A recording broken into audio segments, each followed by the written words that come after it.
Bienvenidos, hermanos, a esta reunión donde vamos a meditar y ver en la palabra de Dios el mensaje que se da a la iglesia de Filadelfia. Pero antes de empezar, vamos a hacer una oración. Bendito Padre Celestial, que moras en las alturas de los cielos, te damos gracias porque nos concedes nuevamente en este día reunirnos para meditar tu bendita palabra. Señor, bendice a mis hermanos y todos los que están conectados, Señor, bendíceles en su vida material y espiritual, concédele la vida, dales bendiciones a ellos y a su familia, y a los enfermos, Señor, te pedimos que tú como médico divino les puedas dar la sanidad. Padre eterno, muchas gracias por permitirnos estar en esta reunión.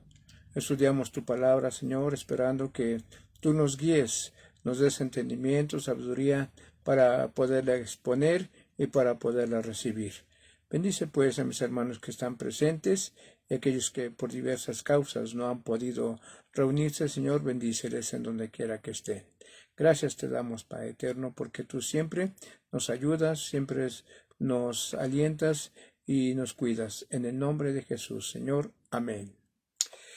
Bien, hermanos, pues en esta tarde vamos a estudiar el mensaje a la iglesia de Filadelfia.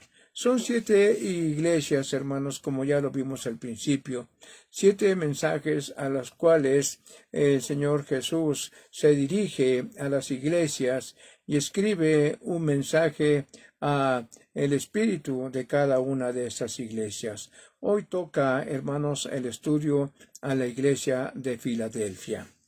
Hermanos, estos 7 iglesias, hermanos, termina con la Odisea. Y cada una de estas iglesias tiene alguna particularidad, algo en especial que hace que el creyente comprenda y vea las situaciones por las cuales cada iglesia vivió, pero que fundamentó su confianza, su firmeza en las promesas del Señor y salieron victoriosas. Esta iglesia Filadelfia no es la excepción. También Filadelfia tiene rasgos importantes en su fe, en su confianza en el Señor Jesús. Por eso vamos a estudiarla para que nosotros identifiquemos en qué parte estamos en igualdad de circunstancias en nuestra vida espiritual.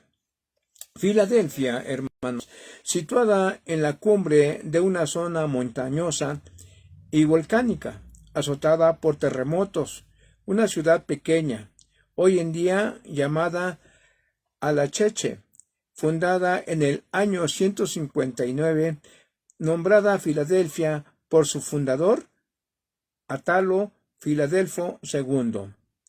Filadelfia, hermanos, significa ciudad del amor eterno.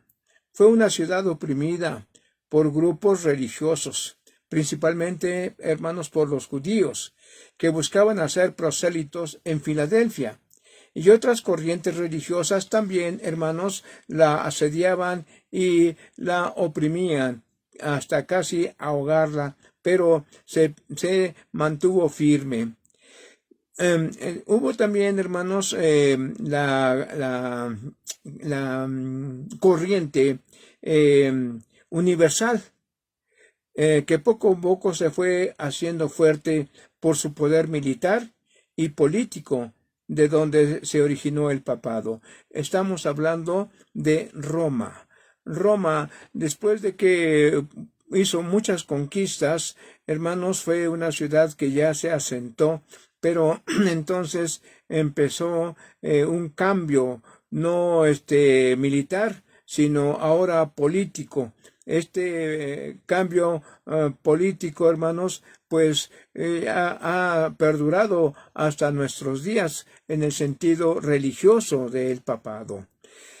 Esto, hermanos, dio origen a otras corrientes de la misma Iglesia Universal, a los católicos ortodoxos, porque si ustedes han leído parte de la historia, hermanos, el poder político de Roma cuando hacía conquistas en todas las regiones donde ellos iban a luchar, hermanos, pues tomaban de los pueblos alguna tradición, ¿sí?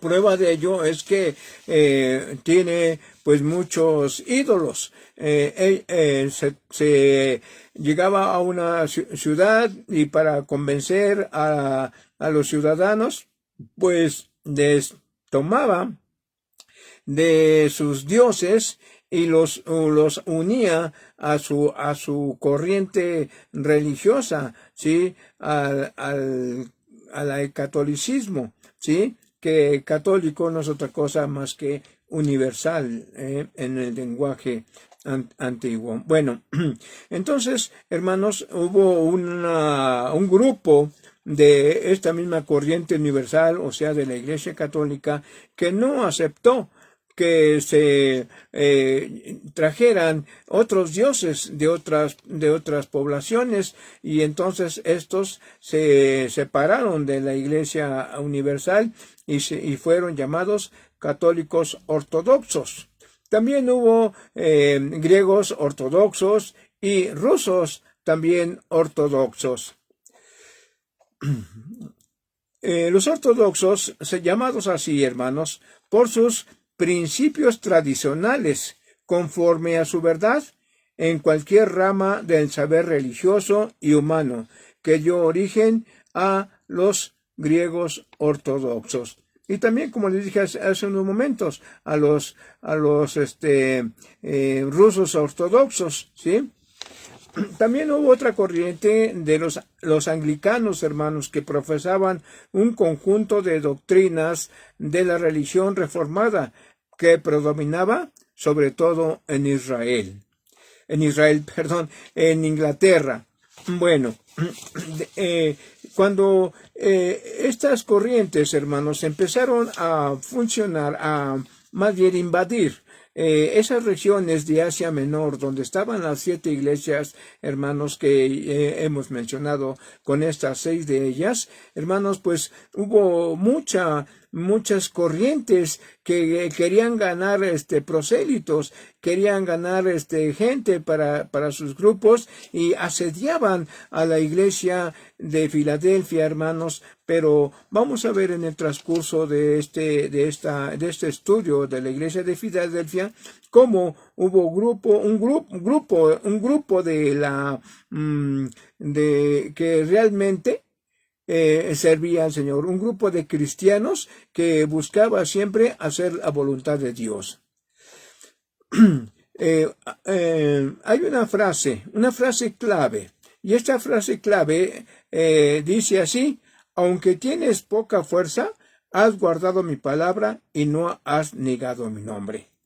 Hermanos, en esta frase se nos quiere mostrar, hermanos, la fidelidad de la iglesia de Filadelfia.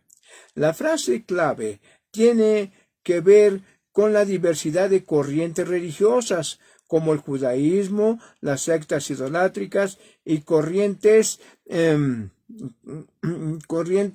liberales del cristianismo.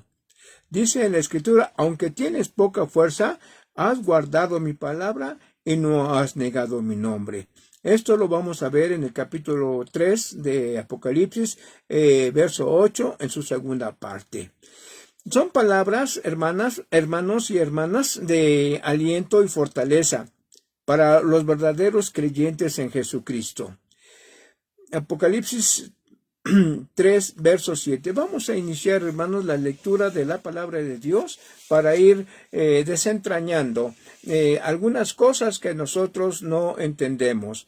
Dice así el verso 7. Escribe al ángel de la iglesia en Filadelfia: esto dice el santo, el verdadero, el que tiene la llave de David, el que abre y ninguno cierra, y cierra y ninguno abre. Aquí vemos, hermanos, cómo se escribe al ángel de la iglesia en Filadelfia.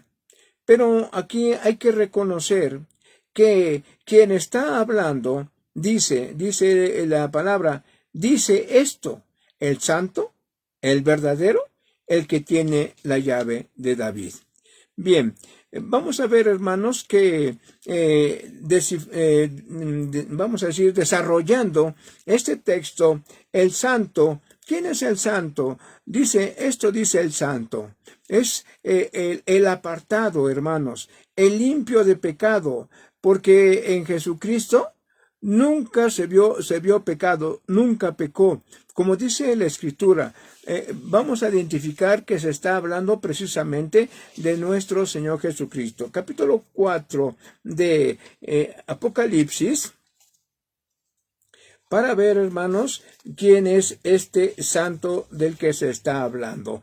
Aunque nosotros lo identificamos quizá en la lectura, porque dice la Escritura, esto dice el santo. ¿Quién es el santo? Capítulo 4 de Apocalipsis, para ir definiendo o confirmando lo que la palabra de Dios nos está diciendo. Bien, capítulo 4 de Apocalipsis, verso 15, en su segunda, vamos a ver el verso 15, dice así: porque no tenemos un sumo sacerdote que no pueda compadecerse de nuestras debilidades, sino que uno que fue tentado en todo, según nuestra semejanza, pero sin pecado. Este sumo sacerdote, hermanos, lo identificamos inmediatamente. Este sumo sacerdote es nuestro Señor Jesucristo. Entonces dice el verso, el santo, el verdadero. Vamos a ver, hermanos, quién es el verdadero. Dice así la palabra de Dios, primera de Juan, capítulo 5, verso 20. Primera epístola de Juan, capítulo 5 y verso 20. Permítanme. Es que se me pegan mucho las hojas y no puedo mover bien mi Biblia. Capítulo 5, verso 20. Dice así: pero sabemos que el Hijo de Dios ha venido y nos ha dado entendimiento para conocer al que es verdadero. Y estamos en el verdadero. ¿Quién es el verdadero, hermanos? Pues dice aquí, en su Hijo Jesucristo. Él es el verdadero, hermanos, porque estamos en la verdad, porque solamente Jesucristo ofrece perdón de pecados cuando uno se arrepiente y se bautiza, y también ofrece salvación, que es la vida eterna. Nuevamente leemos entonces el verso. Pero sabemos que el Hijo de Dios ha venido y nos ha dado entendimiento para conocer al que es verdadero, y estamos en el verdadero, en su Hijo Jesucristo. Este es el verdadero Dios y la vida eterna. Esto fue lo que vino ofreciendo nuestro Señor Jesucristo cuando vino a salvar a la humanidad. Dice que Él no vino a abrogar la ley ni los profetas, sino Él vino a cumplir. Y entonces, este verdadero, hermanos, vemos que es también el Hijo de Dios, o sea, porque también Él es Dios. ¿Por qué decimos que Él es Dios? Bueno, vamos a ver lo que nos dice Juan, capítulo 17,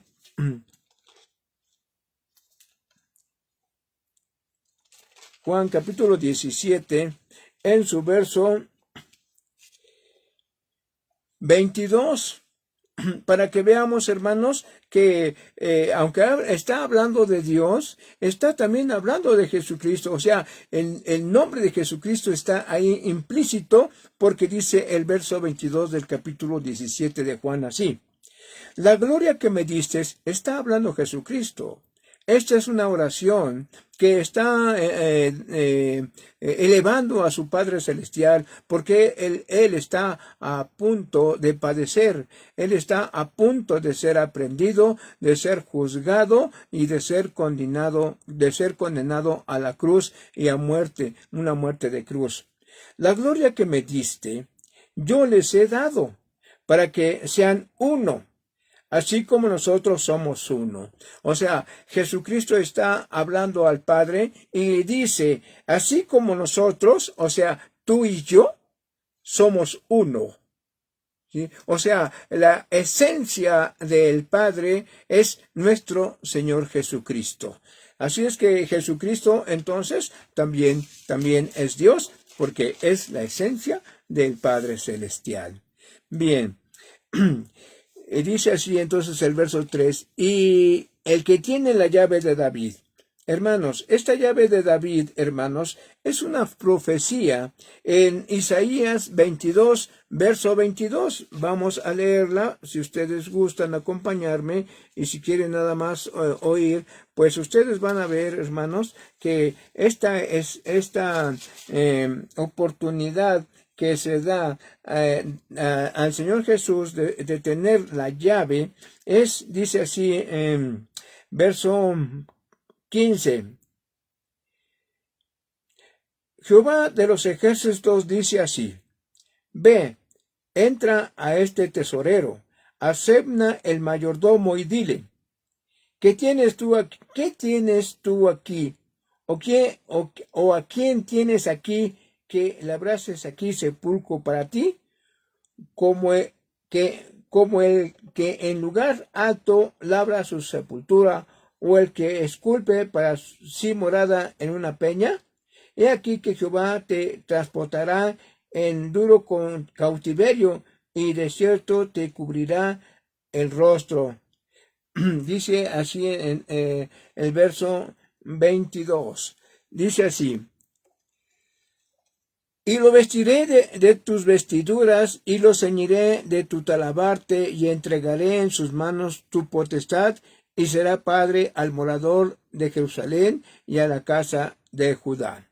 ¿De quién se está refiriendo, hermanos? Pues aquí se está refiriendo más que nada, se está refiriendo a el rey David, porque el rey David, hermanos, fue rey, y de esa descendencia, de esa tribu de Judá, vino el nacimiento de nuestro Señor Jesucristo. Entonces, esta llave que se está dando, hermanos, no es otra que el reconocimiento, la autoridad, para que Él pueda disponer de abrir, como dice el verso 7, el que tiene la llave de David. O sea, es la descendencia, hermanos, es la autoridad, es la potestad de poder, hermanos, decir: abro la puerta o cierro la puerta. No hay otro que tenga esa misma autoridad. Además, hermanos, es el que tiene la autoridad también para la entrada al reino. Dice Jesucristo en su capítulo 7, en Mateo, dice: No todo el que me dice Señor, Señor, entrará en el reino de los cielos, sino el que hace la voluntad de mi Padre que está en los cielos. Perdón, hermanos, se me está resecando un poco la garganta.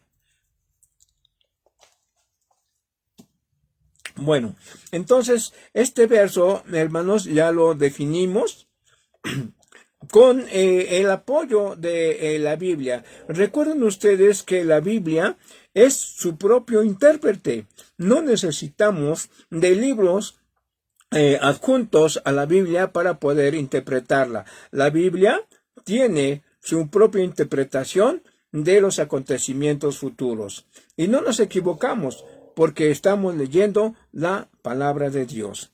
Verso 8. Yo conozco tus obras, y aquí he puesto delante de ti una puerta abierta, la cual nadie puede cerrar, porque aunque tienes poca fuerza, has guardado mi palabra y no has negado mi nombre. Aquí vemos, hermanos, que pues es el reconocimiento del Señor Jesús a la labor de los creyentes, de los seguidores de Jesús, de que dice: yo conozco tus obras. O sea, se ha mantenido firme a pesar de las constantes ataques y opresiones, hermanos. Ellos han permanecido firmes. Y dice, y aquí he puesto delante de ti una puerta abierta. Esta puerta abierta, hermanos, es nuestro Señor Jesucristo, el cual dice, la cual nadie puede cerrar, porque aunque tienes pocas fuerzas, has guardado mi palabra y no has negado mi nombre. Esto quiere decir que a pesar de las opresiones, hermanos, a pesar de los constantes ataques, la iglesia de los verdaderos creyentes permanecía fiel. ¿Quién es esa puerta? Vamos a ver, hermanos, en el Evangelio de Juan, capítulo 10, que esa fuerza, hermanos, no es otra cosa, no es otra persona, sino nuestro Señor Jesucristo, el cual nos da la oportunidad, hermanos, de cubrirnos, de tener la confianza y seguridad en Él. Capítulo 10, verso dice, verso 7, capítulo 10 del Evangelio de Juan, verso 7.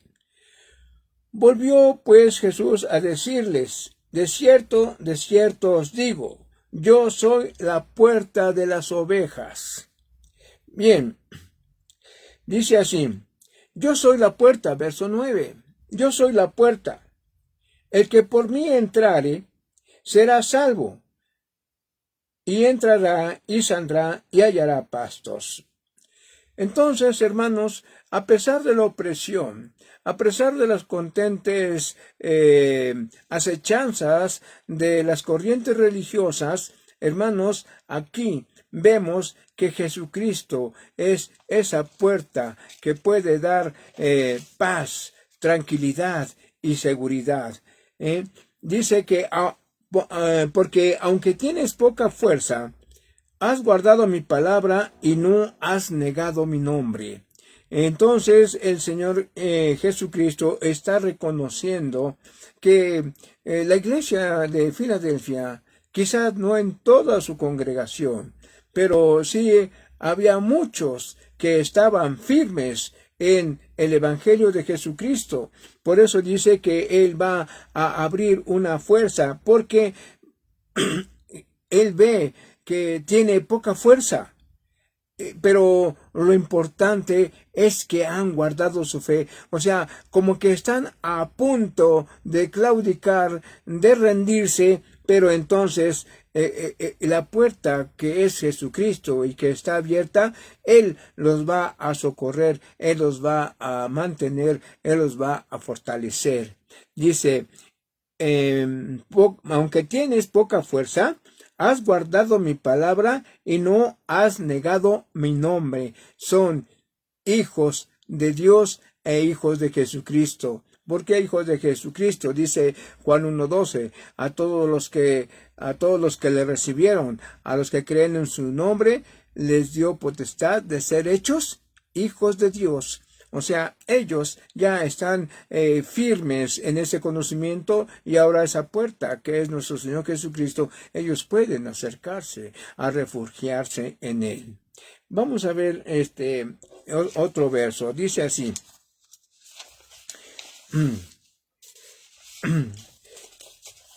Entonces, hermanos, vemos que esta puerta es la fe en Jesucristo, ¿sí? Como ya vimos en Juan. Esta puerta es el refugio, la seguridad y la tranquilidad, ¿sí?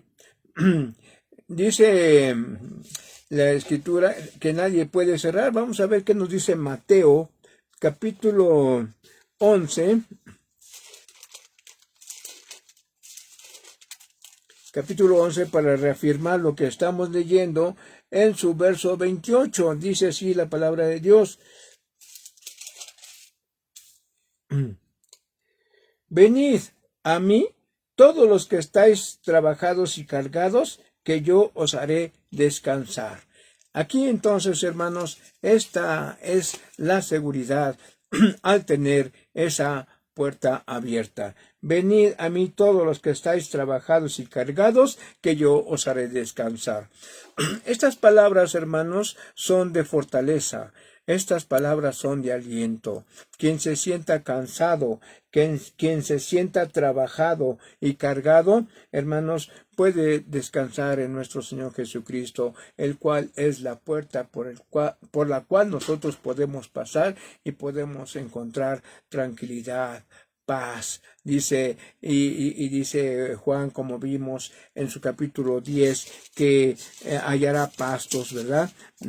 Que hallará pastos. Vamos a leerlo nuevamente para que ustedes confirmen, hermanos, lo que nuestro Señor Jesucristo está diciendo. Verso 9 del capítulo 10 de Juan. Yo soy la puerta.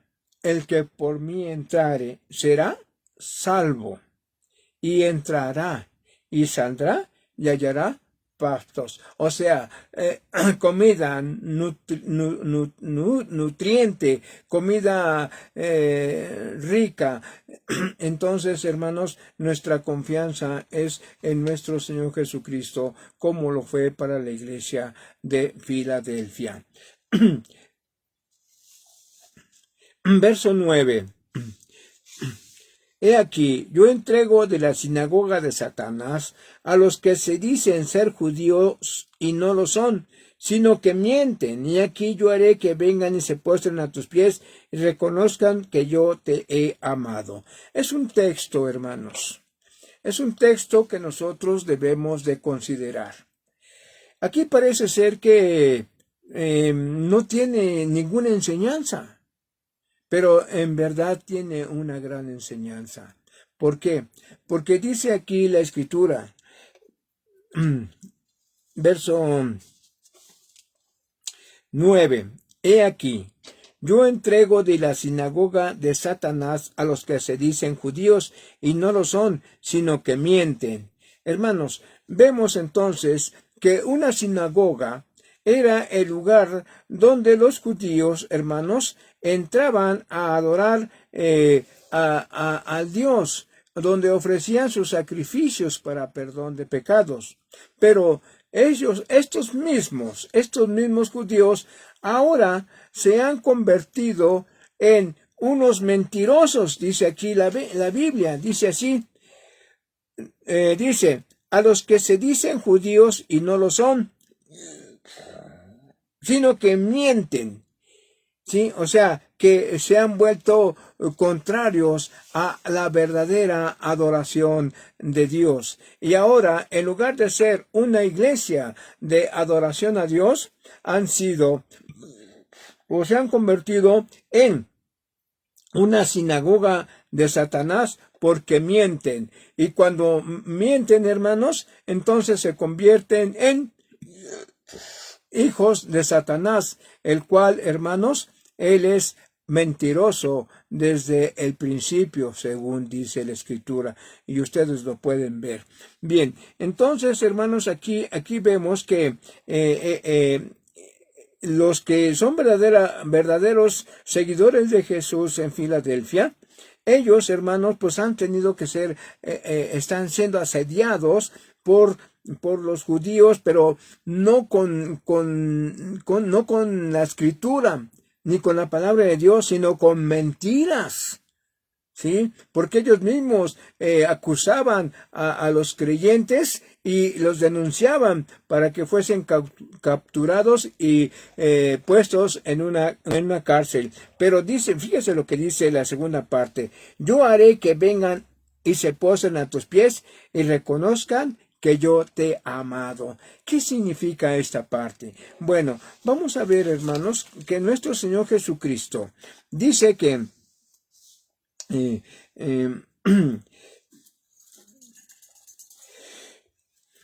que en el reino de Dios, hermanos, el Señor ha establecido, dice que cuando Él venga, ¿sí? Cuando Él venga, dice que juntará a todas las gentes, a todos los pueblos, y que pondrá a su mano derecha a las ovejas, y que pondrá a su mano izquierda a los cabritos, a su mano izquierda. Y entonces a los de la derecha les dirá, venid benditos de mi Padre y heredad el reino preparado para vosotros desde la fundación del mundo.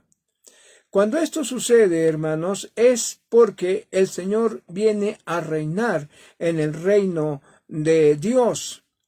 Y a los de su derecha dice capítulo 15 de primera Apocalipsis, dice que seremos reyes y sacerdotes. Y también esto lo dice, mejor dicho, el capítulo 20 de Apocalipsis. Vamos a ver qué dice este capítulo para que nosotros veamos. Capítulo 20, versos 6. Bienaventurado y santo el que tiene parte en la primera resurrección. La segunda muerte no tiene potestad en esto, sino que serán sacerdotes de Dios y de Cristo y reinarán con él 1000 años.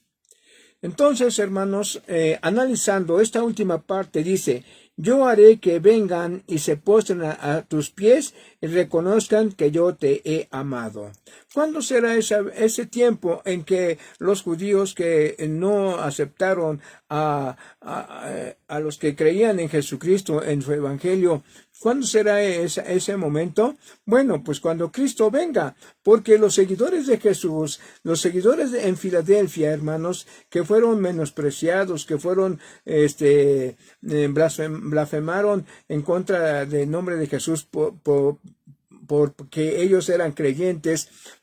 Entonces, en ese tiempo, cuando venga Cristo Jesús, los que fueron firmes, los que aceptaron seguir a Jesucristo aún hasta la muerte, hermanos, entonces, pues dice que viene una primera resurrección y se levantarán y serán sacerdotes de Dios y de Cristo, reinarán con él 1000 años. Entonces, hermanos, los que mintieron, los que no aceptaron que estos eran los hijos de Dios, hermanos, vendrán a ellos, que ahora serán sacerdotes de Dios y de Cristo, y reinarán con 1000 años, y entonces se tendrán que postrar para pedir perdón por su maldad que hicieron, para que algunos fuesen puestos en la cárcel y otros más fueran llevados a la muerte. Esto es lo que la palabra de Dios, y lo último de este verso dice: y reconozcan que yo te he amado. ¿Por qué ha amado el Señor a estos de Filadelfia? Pues porque han entregado su vida, hermanos, porque han reconocido, como dice el verso 8, has guardado mi palabra y no has negado mi nombre. Por eso, hermanos, por eso ahora ellos, como reyes y sacerdotes en el reino milenial, en el reino de Jesucristo, en el reino de Dios, hermanos, ahora ellos van a reinar, y entonces todos los que los vituperaron, los que los acusaron, los que hablaron mentiras en contra de ellos, pues ahora ellos, hermanos, van a juzgar a estos, y entonces ellos tienen que venir a postrarse ante la autoridad que les ha dado Jesucristo al ser resucitados en el reino de Dios. Espero, hermanos, que se esté entendiendo la palabra. La palabra, hermanos, tiene muchas cosas interesantes. Dice la Escritura que cuando estudiamos la Biblia tiene que ser un poquito allá y otro poquito acá. Entonces, hermanos, estamos viendo la Escritura y estamos sacando una enseñanza de del mensaje que se le dio a la iglesia de Filadelfia. Verso 10. Por cuanto has guardado la palabra de mi paciencia, yo también te guardaré de la hora de la prueba que ha de venir sobre el mundo entero, para probar a los que moran en la tierra. Bueno, este verso 10, hermanos, nos va a manifestar, hermanos, que la retribución a una constancia de buscar, de servir, de ser fieles al Señor Jesús, dice que tiene su recompensa. Por cuanto has guardado la palabra de mi paciencia. ¿Cuál es esa palabra de la paciencia del Señor? Vamos a la segunda epístola de Pedro, Vamos a ver el capítulo 3, verso 9. Esta es la paciencia del Señor, hermanos. No lo olvide. Si usted aún no se ha decidido a buscar al Señor para su salvación, no demore mucho, hermanos, porque la paciencia del Señor se está acabando. Nosotros tenemos una oportunidad. No habrá una segunda oportunidad. Esta es la única oportunidad. Y veamos por qué. Verso 9 del capítulo 3. El Señor no tarda su promesa, según algunos la tienen por tardanza, sino que es paciente. Aquí está la paciencia del Señor. Sino que es paciente para con nosotros, no queriendo que ninguno perezca, sino que todos procedan al arrepentimiento. Esta es la paciencia del Señor, hermanos. Muchos han muerto por el Evangelio de Jesucristo. Muchos han bajado a sepultura por enfermedad, por edad, por cuestiones de enfermedad, pero ellos ya tienen su recompensa. Pero los que no hemos aceptado, los que no han aceptado a Jesucristo como su Salvador, hermanos, tienen una oportunidad. ¿Sí? Esa es la paciencia del Señor, que el Evangelio todavía se sigue predicando para todo aquel que quiera aceptar a Jesucristo como su Salvador. Porque después ya no habrá oportunidad. ¿Recuerda usted la parábola de las 10 vírgenes? Dice que eran 10 vírgenes, unas prudentes y otras fatuas, 5 y 5. Y entonces las prudentes dice que se reunieron para esperar al esposo, pero ellas llevaban su repuesto de aceite por si demoraba el Señor y para que pudieran recibir al Señor, sí, al esposo, dice la Escritura. Pero las imprudentes llevaron nada más sus lámparas con lo que le cupo de aceite en ellas y entonces se reunieron, pero como tardaba el esposo, dice la Escritura, ellas se durmieron. Y cuando se oyó la voz que decía, despierten, levántense, ya viene el esposo, entonces las 5 prudentes estaban ya preparadas para recibir al Señor. Pero las imprudentes empezaron a ver que sus lámparas se apagaban y les dijeron, oigan, denos un poco de su aceite para que podamos recibir al esposo. Y las prudentes le dijeron, no, porque si les damos, también a nosotros se nos van a pagar. Vayan ustedes y compren en donde venden el aceite. Dice que mientras ellas iban, estas vírgenes imprudentes, mientras ellas iban, llegó el esposo y entonces entró con las 5 prudentes. Cuando las imprudentes llegaron y tocaron a la puerta para que les abrieran, para que entraran también a las bodas del maestro o del esposo, entonces se oyó una voz de dentro que dijo, no os conozco. Entonces, hermanos, así también va a suceder en este tiempo. Si nosotros no somos prudentes y no guardamos nuestro cuerpo para que cuando Cristo venga, este cuerpo sea transformado en un cuerpo celestial, en un cuerpo espiritual inmortal, hermanos, entonces no estaremos con Cristo.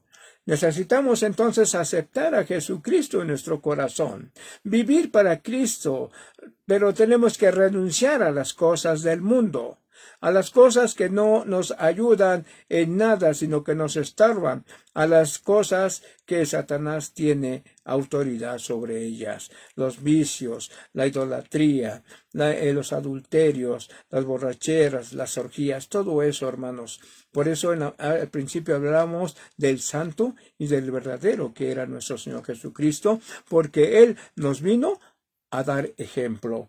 Bien, entonces estamos en el verso 10.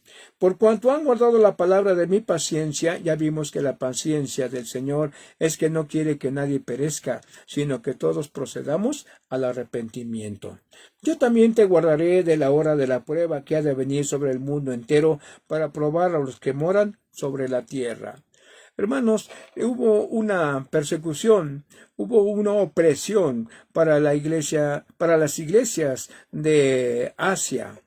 Pero Filadelfia, por gracia de Dios, hermanos, se conservó. A ellos no les tocó, a ellos les tocó posteriormente, pero cuando hubo esa persecución en la iglesia, hermanos, pues ellos salieron avante. Bien. Esto, hermanos, como les dije a ustedes, esto se cumplió históricamente durante la persecución del emperador Trajano, donde todas las iglesias cristianas fueron perseguidas y azotadas, pero Filadelfia fue guardada por el Señor. Como dice, yo también te guardaré en el tiempo de la prueba. Verso 11. He aquí yo vengo pronto. Retén lo que tienes, para que ninguno tome tu corona. El Señor alerta a su pueblo, hermanos. El Señor alerta a su pueblo, alerta a su iglesia. He aquí, yo vengo pronto. Sí, el Señor dice, yo vengo pronto. Muchos dicen, ¿en dónde está su advenimiento? Pues yo ya tengo 50 años, yo tengo 60 años y yo no veo que venga el Señor. Pero recuerden ustedes que en Salmos dice que un día para el Señor es como 1000 años y 1000 años como un día. Entonces, como el Señor quiere que todos se arrepientan, Él, hermanos, aún en su paciencia, está esperando a que todos se arrepientan y se vuelvan a Él. Bien, entonces dice el verso, yo vengo pronto, guarda, conserva, cuida lo que tienes, ¿para qué? Para que nadie tome tu lugar en el reino de Dios, para que nadie tome tu corona, porque serán sacerdotes, ¿sí? Gobernantes, reyes, y los reyes generalmente usan una corona. Entonces dice, cuida de que nadie ocupe tu lugar y de que nadie tome tu corona. Hermanos, nos alientan estas palabras. Tenemos que permanecer firmes y fieles para que el Señor guarde nuestra corona que Él tiene preparada para nosotros cuando venga nuestro Señor Jesucristo y los muertos en Cristo resuciten, ¿sí? Para vida eterna. Apocalipsis dice en capítulo 20, que ya leímos ahorita, hermanos, para que vamos a recordar nada más lo que nos dice. Dice así, capítulo 20, verso 4. Y vi tronos y se sentaron sobre ellos los que recibieron facultad de juzgar. Y vi las almas de los decapitados por causa del testimonio de Jesús y por la palabra de Dios, los que no habían adorado a la bestia ni a su imagen, y que no recibieron la marca en sus frentes ni en sus manos, y vivieron y reinaron con Cristo 1000 años. Ahora vemos aquí el verso 6. Bienaventurado y santo el que tiene parte en la primera resurrección. La segunda muerte no tiene potestad sobre estos, sino que serán sacerdotes de Dios y de Cristo, y reinarán con él 1000 años. Serán sacerdotes. Hermanos, esa es una bendición, una promesa del Señor, ¿sí? Que todos los muertos en Cristo vivan 1000 años en el reino de Dios. Al que venciere, dice el capítulo 12, al que venciere yo le haré columna en el templo de mi Dios, y nunca más saldrá de allí, y escribiré sobre él el nombre de mi Dios y el nombre de la ciudad de mi Dios, la nueva Jerusalén, la cual desciende del cielo y de mi Dios y mi nombre nuevo. Ay, hermanos, qué cosas tan maravillosas están escritas en la palabra de Dios. Al que venciere, no a todos, hermanos, nada más al que permanece fiel en el Señor, al que lleva su vida buscando siempre hacer la voluntad de Dios. El Señor, hermanos, se refiere al que se levanta en la primera resurrección, en el reino de Dios, para que al término de los 1000 años pase al reino eternal en la Nueva Jerusalén. Sí, porque dice la Escritura aquí mismo en Apocalipsis que bajará del cielo la nueva ciudad, la Nueva Jerusalén, hermanos, de piedras preciosas, de oro, y que todos los que murieron en Cristo, los que han resucitado, reinarán con Él, hermanos, por la eternidad. Entonces, esta Nueva Jerusalén, ya los 1000 años pasaron, y de este reino de 1000 años, hermanos, pasan al reino eternal. En esa ciudad, la Nueva Jerusalén, y estarán como columnas en esa mansión eternal para permanecer para siempre, y como una gran distinción, dice el verso 12, y escribiré sobre él, o sea, sobre todo aquel que resucitó y tiene la autorización de pasar al reino eternal, y escribiré sobre él el nombre de mi Dios, ¿sí? Dios todopoderoso, todo omnisciente, ¿sí? Todo omnipresente. Todos esos nombres tiene nuestro Dios, y el nombre de la ciudad de mi Dios, la Nueva Jerusalén, la cual desciende del cielo, ¿sí? De mi Dios, y mi nombre nuevo. Fíjese nada más qué distinción, un nombre nuevo. Primero, columna en la ciudad de la Nueva Jerusalén. Después tendrá el nombre del Dios de Israel, el Dios eterno. Y luego el nombre de nuestro Señor Jesucristo. Qué gran distinción entonces para todos aquellos que hayamos permanecido fieles hasta el fin.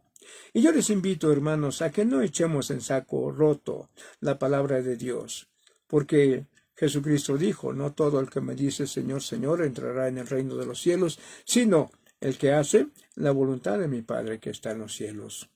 Hermanos, reflexionemos y veamos la necesidad que tenemos tan grande de ser, hermanos, seguidores del Señor y no apartarnos de a diestra ni a siniestra. Muchos dicen, yo creo en el Señor, pero no hacen su voluntad. Yo creo en el Señor, pero no se arrepienten de la vida que llevan, una vida quizá desordenada, alejada de Dios, pero no por creer seremos salvos, porque vuelvo a repetirles, el capítulo 7 de Mateo dice, no todo el que me dice Señor, Señor, entrará en el reino de los cielos, sino el que hace la voluntad de mi Padre que está en los cielos. Qué interesante, hermanos, es el escudriñar la bendita palabra de Dios.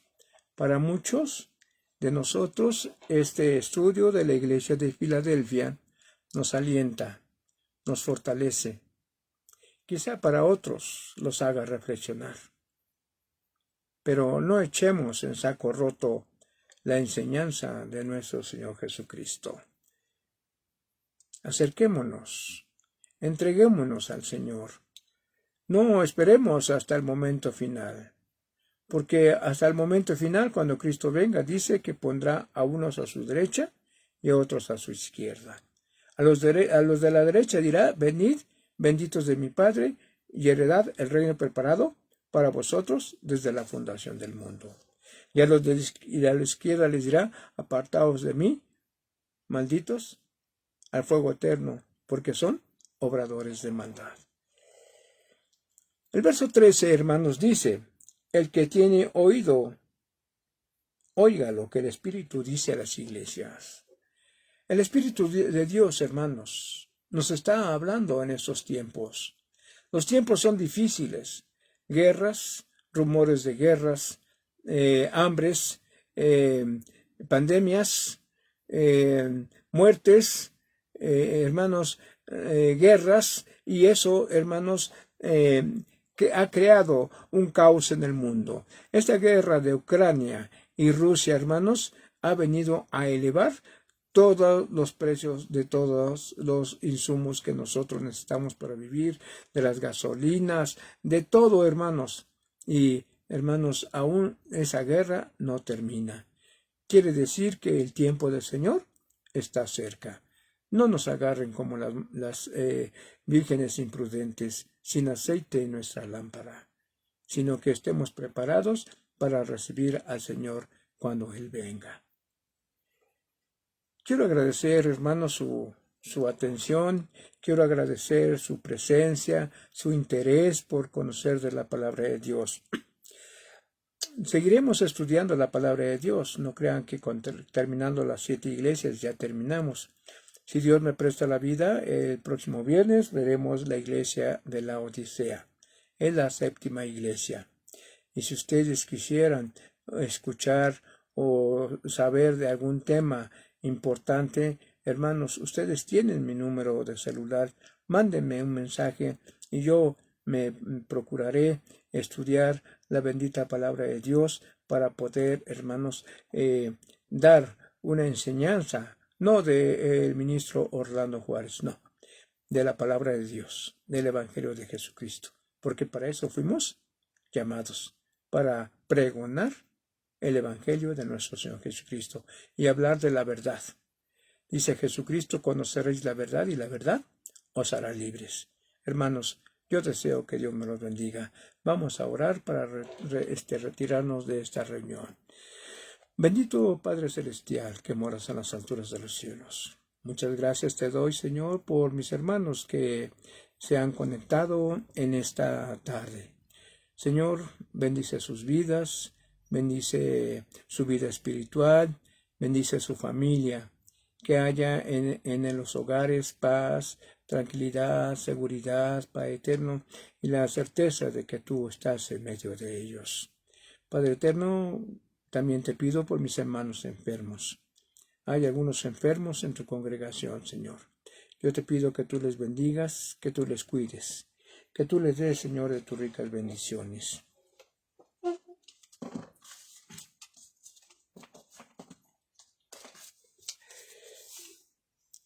Hay una persona que se llama Saori Castillo. Señor, por ella te pido que tú le sanes, Señor, de esa situación que está padeciendo, de esa enfermedad, Padre eterno, que según los médicos tiene pocas esperanzas, pero tú como médico divino, Señor, la ponemos en tus manos. También ponemos en tus manos a nuestra hermana Rebeca Romero, Señor, que se encuentra también, Padre eterno, pasando una situación difícil de una enfermedad. También te pedimos por los demás enfermos. Si hay algún enfermo entre nuestros hermanos que se reúnen, que se conectan en esa reunión, bendíceles, Padre eterno. Bendice a sus familias, bendíceles, Padre eterno, en su trabajo, en su hogar, con su dinero que ellos ganan, Señor, que alcance y sobre, para que ellos vean tu mano de amor sobre ellos. Padre eterno, despídenos en paz y permite que el próximo viernes nos podamos reunir nuevamente para poder estudiar la 7ª iglesia, que es la Odisea. En tus manos pongo a mis hermanos para que tú les cuides y les bendigas, y también bendigas a mi familia, bendigas a mis hijos, me bendigas a mí, Señor, para poder seguir anunciando tu bendito evangelio. Gracias te doy, Señor. Gracias por los que se conectaron y por las familias de ellos y por los que se han de conectar en el futuro. Señor, yo sé que mis hermanos también les dirán que se conecten para que vean y conozcan la verdad, porque solamente usamos de tu palabra divina para poder sacar la enseñanza. Gracias en el nombre de nuestro Señor Jesucristo. Amén. Hermanos, pues muchas gracias por su presencia, por haberse conectado. Yo deseo que Dios les bendiga y primeramente Dios, nos vemos el próximo el próximo viernes. Bueno, pues yo deseo que Dios les bendiga, hermanos, y tengan un buen descanso y que Dios bendiga también a sus familias.